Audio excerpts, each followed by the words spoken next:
hppodcraft.com.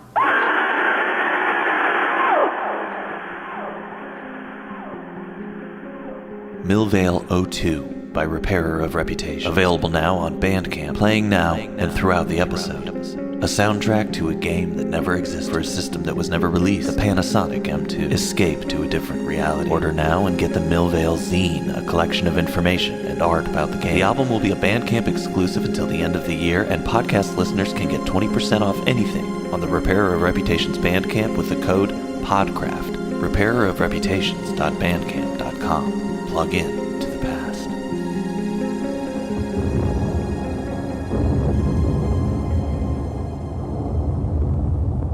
It was from William P. Ryan, American newspaper correspondent, that I first heard of the affair. I was dining with him in London on the eve of his return to New York, and happened to mention that on the morrow I was going down to Fulbridge.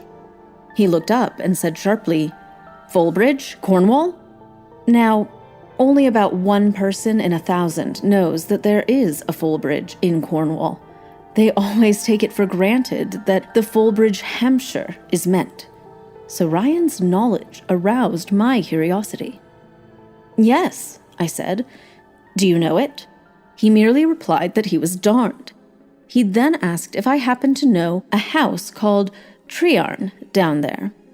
My interest increased. "Very well indeed. In fact, it's to Trearn that I'm going. It's my sister's house." Well, if that doesn't beat the band. I suggested that he should cease making cryptic remarks and explain himself. "Well," he said, "to do that, I shall have to go back to an experience of mine at the beginning of the war." The war? The war? Which war? War of the Roses? War of 1812? The Eugenics War? Fashion War? It's the fashion war. I think that's what it is. Our longest war. I've retired from that war. Yeah, a long time ago. Those were the opening lines of Agatha Christie's The Hound of Death. Yes, the Hound of Death. This will be a nice change of pace from all the other hounds we've covered. Up to now, they've all been filled with light and hope. But this one is a Hound of Death. It's Halloween season. We thought we'd do something where the dog is scary for once. Oh, yeah. Change it up. Speaking of Halloween season, it's going to be a weird one. You can't really go out, but that's what makes it all the more important to create the right atmosphere in the home. You can do that by picking up Millvale 02, which we heard about at the very top just a second ago. But of course, the core of your Halloween playlist has to be Monster Classics by Pitch Black Manor. Absolutely. You know I don't like to mention the band. That's my private life. Of course. I feel very vulnerable bringing it up. Sure. But I just feel like at this moment I could save so many Halloweens by speaking out. Yeah. You can get the album on Spotify, YouTube, Apple Music, or do us a solid and buy it on Bandcamp. Yeah. We're cooking up some extra treats for Halloween, so, stay tuned. You're very brave, Chad. Thank you. To talk about these things. So who was that reader? Our reader is Kayla Murphy, international traveler and teacher. Oh, yeah, I know Kayla. I think she came to my prom. What, just showed up? Yeah, back in the day, she was at my prom. I'm sure it was her. Did she go to school with us? No, she just came by. Look, I see. She's an international traveler, except for proms in East Moline. Okay. That's beneath Kayla. Is that what you're trying I'm to say? not saying that's beneath her. I'm just saying that I'm just trying to understand if she went to our school or if she was just traveling the world and decided to drop by a prom in 1991, 92, whichever prom you're talking about. The second one you said, yeah. The more obvious one. The second one you said. Okay. Well, good to know. Hope she had a good time back then. She did. We met. Yeah. If she was even born then. She had a little too good of a time. If you ask me. That's why I remember Caleb.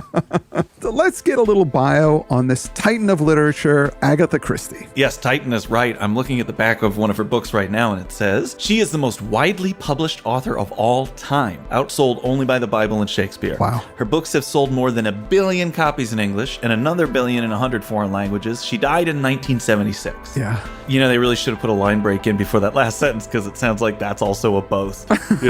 She died in 1976, something nobody has accomplished in the years since. She was Dame Agatha Mary Clarissa Christie, Lady Malawan, DBE, born in 1890, same year as H.P. Lovecraft. See how we're tying it together? Yeah, and I think that shows Lovecraft's level of accomplishment that he was able to be born in the very same year as Agatha Christie. Exactly. She was born in Devon. Feat few authors have accomplished. She was born in Devon, youngest of 3 children. She had older siblings, so she spent much of her time playing alone or with pets. She took to reading at an early age, 4 by her accounts. She went to boarding school in the UK, but didn't like the strictness of it, and ended up going to school in Paris when she was 15 for music, but didn't really take to that as well. Sounds like the problem was her. Her mother took ill. I'm just saying. And they went to Cairo, Egypt, for the warmer climate in 1907. And you might think this is where she got into history and archaeology, but you'd be wrong. Yeah, I never think anything right. She wrote her first story at the age of 18, The House of Beauty. She then wrote her first book, Snow Upon the Desert, but publishers, they weren't interested in it. She was big on the social scene, and she met Archibald Christie, and they quickly got on well, and they were soon married in 1914. Unfortunately, he was off to fight in the war, World War I. See how I specified? Yeah. Wasn't confused it was the fashion war this time, for once. Agatha got into the war effort as well. She worked with the Red Cross, and after the war, the two of them moved to London. They both survived it. Agatha Christie loved detective novels. She was into Wilkie Collins. That was a favorite of hers, as well as the Sherlock Holmes stories. Her first detective novel was The Mysterious Affair at Styles in 1916, featuring Hercule Poirot, the famous Belgian detective, only slightly overshadowed by another fictional Belgian character, Jean-Claude Van Damme. No, he is not fictional. He's a real dude. I wrote a movie treatment for his daughter, which is actually the first, true thing I've said in a while. It actually did happen. I remember you talking about that, but yeah, he's still not real. She had her first child in 1919. Motherhood did not stop this writing powerhouse, and she kept turning out the classics. This caught my eye. It said Disappearance, 1926. Agatha Christie's husband fell in love with another woman and wanted a divorce. Agatha Christie then disappeared for 10 days. No one could find her. What they found was her car. It was discovered at Newlands Corner, parked above a chalk quarry with an expired driving license and clothes inside of it. Everybody went nuts. They were going crazy. Where's Agatha Christie? Turns out she was at a spa in Harrogate, hometown of Greg Johnson, under an assumed name, Mrs. Tressa Neal, which was the surname of her husband's lover. Whoa! Yeah. Is there a movie about that? There must be. I love that, man. Yeah. That is such a cool move. She divorced him in 1928 and decided to take a trip on the Orient Express. The trip went to Istanbul and then Baghdad. She became friends with archaeologist Leonard Woolley and his wife on that trip. And then she took the trip again in 1930 and met a younger fella, 13 years younger than her, an archaeologist named Max Malawan. Now, that trip went from Istanbul all the way to Cougar Town because she pounced on that guy. They got married later that year. MI5 investigated her after she wrote the 1941 thriller N or M. They were worried British women were getting too awesome. Better check into this. She was elected into the Royal Society of Literature in 1950. She was appointed Commander of the Order of the British Empire in 1956. Lots of awards and accolades. She died, as you said, in 1976 in Oxfordshire. Here's a list of some of her books. Obviously, she created Poirot and Miss Marple, those characters, but obviously the books Murder on the Orient Express, The Murder of Roger Ackroyd, Death on the Nile. I remember the movie adaptation of that when I was growing up. It was on HBO all the time. Yeah, that's in the Manimal universe, Death on the Nile. It is. The Murder of the Vicarage, Partners in Crime, the ABC Murders, and Then There Were None, which had other names, which we're not going to talk about, and The Mousetrap. Yeah, amazing books, and I read, and then There Were None. It was called 10 Little Indians when I read it, although, as we've established before, it had another name when it kicked off, but I loved it. That's the only other Agatha Christie I've read. I have to admit, this is the first Agatha Christie I've ever read. Wow. Well, you've certainly seen some of the films, so you know what before you think, right? This one breaks expectations a little bit. Sure does. It begins with our narrator, Mr. Anstruther, talking to a news reporter named Ryan in London over dinner. Mr. Anstruther is going to visit his sister in Fulbridge, Cornwall. And it's odd that Ryan knows the place being talked about because there's a more famous Fulbridge. Ryan tells him about a story from World War I where some Germans attempted to take over a convent in Belgium. At first, Anstruther thinks, oh man, please not a war story. It just ended. I don't want to talk about it. And I really like the sentiment and can certainly empathize because, I'm ready to slam my fist into the side of the planet like a jukebox, change it to anything else. Yeah. This whole siege was part of what was called the Rape of Belgium during World War I by Germany. Belgium was supposed to be neutral, and Germany wanted to use Belgium to get to France, but they refused because, obviously, neutral. Germany invaded Belgium, and they did terrible things. The destruction of civilian property, 6,000 Belgians were killed, and 17,700 died died during expulsion, deportation, imprisonment, or death sentence by court. Another 3,000 Belgian civilians died due to electric fences. 3,000. It blows my mind. Electric fences the German army put up to prevent civilians from fleeing the country, and 120,000 became forced laborers, with half of that number deported to Germany. 25,000 homes and other buildings, 837 communities were destroyed in 1914 alone, and 1.5 million Belgians, 20% of the entire population, fled from the invading German army. What a nightmare. Yeah. So yeah, this little historical framing there for you, what they're talking about. Now, I like this part of the story. He says, I shifted uneasily. William P. Ryan lifted a hand reassuringly. It's all right, he said. It isn't a German atrocity story. It might have been, perhaps, but it isn't. As a matter of fact, the boot's on the other leg. The Huns made for that convent. They got there and the whole thing blew up. What a cool opening. Blast! It's funny because he said the whole thing blew up.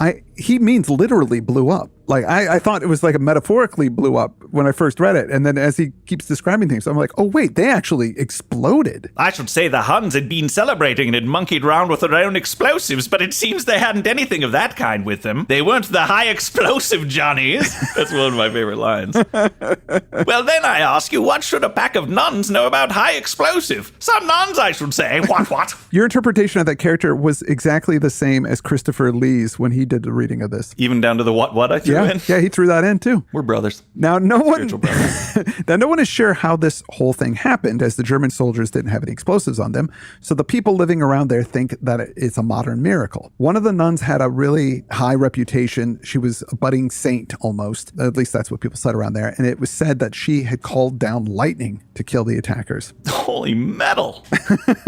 This was my first time going, this is Agatha Christie? She's got a bad habit of making lightning strike. Now, where the explosion happened, there was black powder mark on one of the walls that was left there, and it's the shape of a great hound. And folks in those parts called it the Hound of Death. The Hound of Death stalks its prey in the night.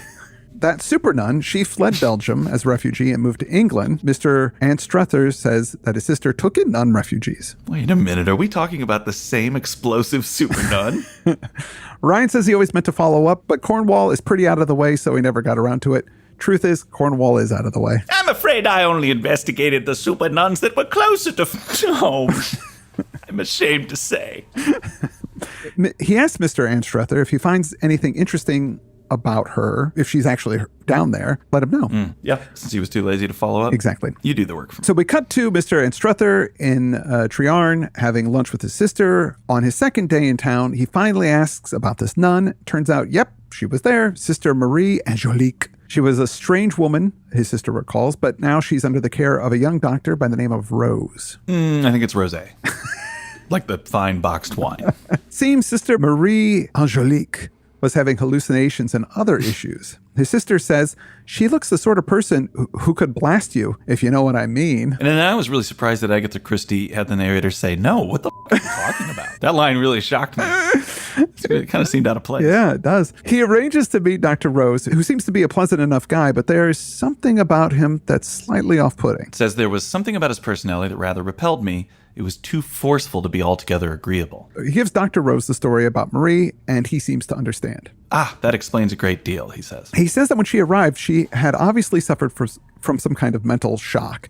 She had hallucinations that were just kind of out there. Dr. Rose thinks that Mr. Anstruther should meet with her, and he agrees. Now, she's staying with a local district nurse in a little cottage. Good evening, nurse. How's your patient? Called out the doctor. She's much as usual, doctor, just sitting there with her hands folded and her mind far away. Often enough, she'll not answer when I speak to her, though for the matter of that, it's little enough English she understands even now. Rose nodded, and as the nurse bicycled away, he went up to the cottage door, rapped sharply, and entered. Sister Marie Angelique was lying in a long chair near the window. She turned her head as we entered. It was a strange face, pale, transparent-looking with enormous eyes. There seemed to be an infinitude of tragedy in those eyes. She says, good evening, monsieur le docteur, which is French for doctor. Belgian.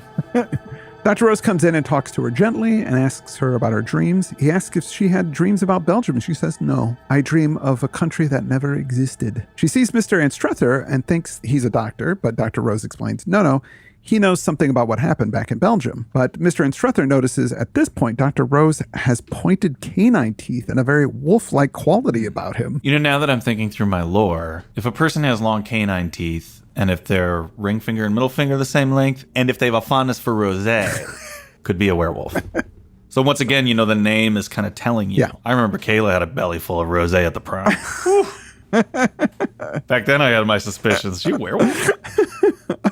Wow. So weird that we're reconnecting. Yeah. And Struther tells her the story about the explosion and the mark of the shape of the hound, and she is freaked out by this. She thought the whole thing was a dream. She had hoped it wasn't real. I remembered. There on the steps, I remembered the way of it. I used the power as we used to use it.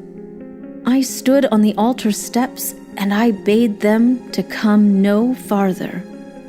I told them to depart in peace. They would not listen. They came on, although I warned them. And so, she leaned forward and made a curious gesture. And so, I loosed the Hound of Death on them. She lay back on her chair, shivering all over, her eyes closed. The doctor quickly gives her some medicine, then she says this. But then, it's all true, she said. Everything. The city of the circles, the people of the crystal, everything. It is all true.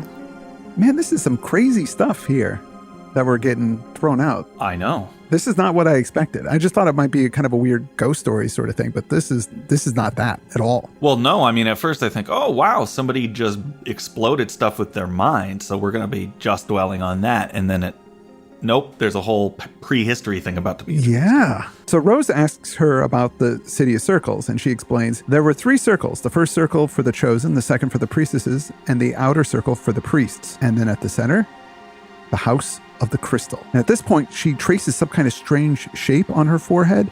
Then she jolts and is confused, and she doesn't remember anything about what she was saying. So cool. You know what is also cool? That our patron and friend Stewart Huntsman recommended this story for us. In fact, he recommended all of the Weird Fiction by Mystery Author stories that we're going to be reading for October. I should have mentioned up top, that's kind of going to be our theme. Yeah. It was something that he brought to us, Stewart, that sounded really good. This story in particular, and he really nailed it on this one. It's so interesting. It's crazy. Yeah, I mean, I've got shades of Polaris in here and a nun with lightning powers. It's crazy. I don't know what to make of it. Yeah, it's great. Dr. Rose and Struther leave to discuss her. Mr. Anstruther thinks that she must be insane because everything she was saying seemed so truthful. Yeah, like she really believes it. Dr. Rose suggests that maybe it's not all crazy. Maybe there's something to it. What if she actually did do something to make that explosion? He puts forward the way that one person could destroy a multitude by touching a switch, which controlled a system of minds. It still takes the will of that person to do it. And maybe she somehow made this will manifest in a way we just don't understand. Mr. Anstruther thinks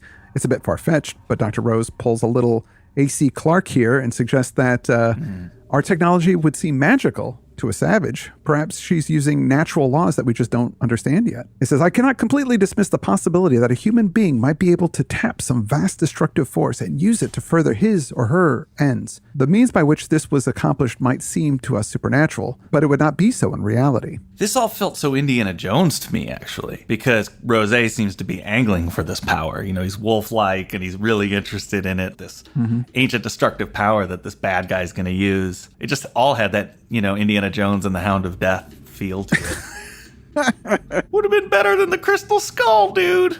Oh, yeah, I forgot to introduce that today we have a guest. We do? Should have circled him in earlier. Wow. Yeah, this week we were lucky enough. Boy, I can't believe I didn't even mention it till now. We've got the famous filmmaker Steven Spielberg on the show. What? Hi guys, what's going on? Totally agree with your analysis, Chad. Whoa, he's with you in person? No, we've got him over. You're using Skype, right? Yep, I'm on Skype with you guys right now. Been listening in, great show. I'm a big fan. You sound a lot different than what I remember you sounded like Mr. Spielberg. You know, it's weird when you get behind the curtain and see people and how different they are from their public persona. Glad you're on board, Stephen. We'll check in with you here and there, if that's okay. Yeah, dude, I'll just be here smoking some OG Kush. Like to get up, burn one, and watch some Bloodsport in the morning. Got you guys on in the background. Cool, bro. Wow. Right. Okay. Such a different guy. Dude, I'm learning a lot about Steven Spielberg right now. Back to the story. They talk briefly about the sign that she made on her head, like a Catholic would make a cross. And it's all very odd. Dr. Rose tells Mr. Anstruther about an experiment that he did where he gave her a real crystal to hold on to. And when he gave it to her, she dropped to her knees, said a few words, and fainted. And the words that she mumbled to herself were, "The crystal, then the faith still lives." You ever see anything like that happen when you worked at that crystal shop Interspace? I saw a lot of strange things. Dr. Rose said that was 2 weeks ago, but he plans on using the crystal again to see if he can get to the source of her problems. Mr. Anstruther asks if he can be around when he does this, and that slightly unnerves Dr. Rose, but he agrees. Yeah, he's like, "Are you leaving soon?" "Yeah, I'm leaving soon." He goes, "Yeah, then I guess it's okay." Clearly up to something. So the next day, Mr. Anstruther meets at Dr. Rose's house, and they go to Marie's together. He admits that he's a dabbler in occult sciences. I think Ray Liotta should play that part, man. That's okay. That's what you chimed in for, Steven? That guy's awesome. Are you sure that's Steven Spielberg? Because it really doesn't sound like him. I mean, that's what his Skype ID says. I don't know. It's me, dude. Okay, I can't argue with that. Director Jumanji. Did Steven Spielberg direct Jumanji? I'll have to look it up. Yeah. For now, I'm just going to accept it. Okay. I'll check on credentials later. When there, the doc talks to the nurse. Marie has a moment alone with Mr. Anstruther, and she asks him if he thinks Dr. Rose is a good man, and he's a little taken aback by the question, but he thinks, yeah, he seems like a good guy. Sure. And she says he's been very kind to me. Yeah, that's a little shady, right? Yeah. He's been very kind to me. Dr. Rose comes back and asks her if she might try to use the crystal to look into the future. She says that it's sinful to do such a thing. They suddenly remember, oh yeah, she's a nun. Yeah. So he changes tactics and he asks if she might try to look in the past, remember things long forgotten, and she agrees. So she holds the crystal and she seems to drift off to sleep, but then awakens in a few moments, not knowing where she is. She says that she dreamed about the crystal. The crystal was a holy emblem. I even figured to myself a second Christ, the teacher of the crystal, who died for his faith. His followers hunted down, persecuted, but the faith endured. For 15,000 full moons, for 15,000 years, I was a priestess of the fifth sign in the house of the crystal. It was the first days of the coming of the sixth sign. And at that point, she flips out a bit and then she calms herself. She says, oh, I'm sorry, I was raving. I was only 16 when I entered the religious life. I had never traveled, yet I dreamed of cities, of strange people, of strange customs. Why? Now, Dr. Rose asks her if she's ever been hypnotized, and she says no. He says he's going to say words, and he wants her to say the first word that pops into her mind. The first word he says is hound, and the first thing that she says is death. Now, Mr. Anstruther, this goes on for a while, and afterwards, Mr. Anstruther and Rose have a talk, and it seems that there are, being able to piece this prehistory together, that there are 7 signs. The 6th was death, but it was also referred to as the hound, while the 5th is bird or telepathy. It's all very wishy-washy, but the 7th sign is life and love, and there's no 8th sign. There's only 7 signs. But Rosé protests a bit too much. He says, oh, we are taking these mad ramblings very seriously. They're really only interesting from a medical point of view. Yeah. I'm not craving power or... Mr. Anstruther says that he should keep this stuff under wraps, because if it gets out, then all the psychic investigators are going to start bugging this poor woman. But Dr. Rose says, oh, I have no plans of making this public, which makes Mr. Anstruther go, well, then why are you doing this? And he says, personal reasons? Why didn't he just say to help the woman? Like, she's my patient. I want to help her. But he doesn't say that. He gets all dodgy. So as Mr. Anstruther leaves, he says to Dr. Rose, I wish you good luck with your investigations. I continued lightly, don't loose the hounds of death on me next time we meet. And then he replies, for a man who loved power, what a power that would be to hold every human being's life in the hollow of your hand. He said that really creepy. Any doubt that Mr. Anstruther had about him being a creep is quashed. He knows it. Yeah, he's clearly a villain. That ends Mr. Instruther's direct involvement. Now we get some after-the-fact stuff. He was able to get the doctor's notebook, and we have some entries here. August 5th, have discovered that by the chosen, Sister M.A. means those who reproduced the race. Apparently, they were held in the highest honor and exalted above the priesthood. Contrast this with early Christians. August 9th. Have there been civilizations in the past to which ours is as nothing? Strange if it should be so, and I am the only man with the clue to it. And August 13th, Sister Marie Angelique mentioned today that in a state of grace, the gate must be closed, lest the other should command the body. Interesting, but baffling. August 18th. So the first sign is none other than words erased here. Then how many centuries will it take to reach the 6th? But if there should be a shortcut to power... there's that villain ambition. August 20th. Have arranged for Marie Angelique to come here with the nurse. Have told her it is necessary to keep patient under morphia. Am I mad? Or shall I be the Superman with the power of death in my hands? Whoa. Later, Mr. Instruther got a letter from Marie Angelique. She says that she knows it's not a dream. He who was guardian of the crystal revealed the 6th sign to the people too soon. Evil entered into their hearts. They had the power to slay at will, and they slew without justice in anger. They were drunk with the lust of power. When we saw this, we who were yet pure, we knew that once again we should not complete the circle and come to the sign of everlasting life. He who would have been the next guardian of the crystal was bidden to act, that the old might die, and the new, after endless ages, might come again. He loosed the Hound of Death upon the sea, being careful not to close the circle. And the sea rose up in the shape of a hound and swallowed the land utterly. Once before I remembered this, on the altar steps in Belgium. Well, a little Atlantis myth making. Yeah. Now she goes on to say that Dr. Rose is of the Brotherhood. He knows all the signs, but the 6th, and he wants to learn it from her. She says a man like him should not wield this power. And after reading that letter, Mr. Instruther notices that he has another letter from his sister, and it says, such an awful thing happened. You remember Dr. Rose's little cottage on the cliff? It's swept away by a landslide last night. The doctor and the poor nun, Sister Marie Angelique, were killed. The debris on the beach is too awful, all piled up in a frantic mass. From a distance, it looks like a great hound. Also, another fact here, a different Rose, Mr. Rose, a relative to the doctor, died that same night, struck by lightning. And I think the implication is that Dr. Rose would inherit some money from this dead relative, so that maybe he used this power to kill him to get this money, which is really base, man. Come on. I know. Here I'm thinking he's like got military ambitions or something, and it was a swindle. Yeah.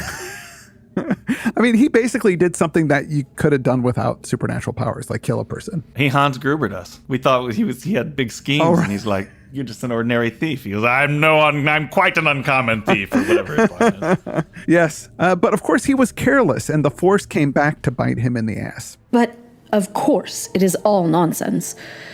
Everything can be accounted for quite naturally. That the doctor believed in Sister Marie Angelique's hallucinations merely proves that his mind, too, was slightly unbalanced. Yet, sometimes, I dream of a continent under the seas where men once lived and attained to a degree of civilization far ahead of ours. Or did Sister Marie Angelique remember backwards, as some say is possible? And is this City of the Circles in the future and not in the past? Nonsense. Of course, the whole thing was mere hallucination. Bam, how about that? And I also like the suggestion at the end. That's pretty chilling. That might be the future. This may come to pass. And remember that she said she wouldn't want to look into the crystal and predict the future because it was against her religion. So he just changed tactic, which was a really neat trick because it made us also go, oh, then she's seeing the past. But that was simply his tactic. She could have been seeing anything. So in the end, there's implied that this might be the world that will come to be. Well, it gets a little confusing at that point because then they're getting this information from the future? Well, she's channeling it somehow, but why does it have to be from the past? As we learned from Ghosts of the Future, that story we covered a couple of years ago. Yeah, brilliant story. That's where ghosts can come from. It is surprising how this story was kind of interacting at the same time that Lovecraft stuff was out there. Yeah, it's 33. So, yeah, he was still alive and writing some of his best stuff at this point. It's pretty amazing. Well, we're going to be doing more weird fiction by mystery authors this month. I think another one by Agatha Christie that's a little more in the Great God Pan tradition, I guess. That's what Steven said. I don't know. I'm going to have to grab it. And then Dorothy L. Sayers, who is traditionally known for writing mysteries, also has some weird tales. So we're going to look at those. I want to thank Stewart Huntsman once again for all these great recommendations. Yes, and I want to thank Kayla Murphy for doing such a great job reading. She's a wonderful reader, and I guess she's really fun to go to prom with. I'm sure it was fun for someone. Kayla certainly had a good time. But she's a different person now and a great reader, and I'm really glad that she was able to jump on the show. Yeah. Also, we have a new guy as part of our crew. Yeah, Eric Peabody of Viking guitar fame. He did the mixing and mastering on the Pitch Black Manor album, and he's read for the show a couple of times. He's a good buddy. We needed some help in audio production, and so he's pitched in. I just wanted to acknowledge that he's been contributing to the shows the last couple of episodes. Yep. Thank you, Eric, so much for your wizardry. He is a wizard. And don't forget to pick up Millvale 02 from Repair of Reputation, some awesome music that's going to really fill out your Halloween listening. I also want to thank some patrons, and I'm going to start by thanking Michelle Wetzel. I'd like to thank Neil Milligan. Jonathan F. Sandage, thank you so much. Thank you, Jenny Preenitz. Paul Volpe, thank you so much. Esteban Barbero, thank you. Sylvia Loden, thank you. Peter Lopez, thank you so much. Brandeis Howard, thank you. And I'd like to finally thank Jacob Ryan. We're going to be back with more mysterious authors doing weird stuff. Cool, man. Can I come be along for that? We're going to talk about this offline because you're clearly not Steven Spielberg. It took me a while, but I'm starting to put two and two together here. Yeah, I don't think it is. We'll see. All right, well, if it is Steven, we'll have him on again. But for now, I'm Chad Pfeiffer. I'm Chris Lackey. And I'm Steven Spielberg, dude. And you've been listening to the H.P. Lovecraft Literary Podcast at hppodcraft.com. hppodcraft.com.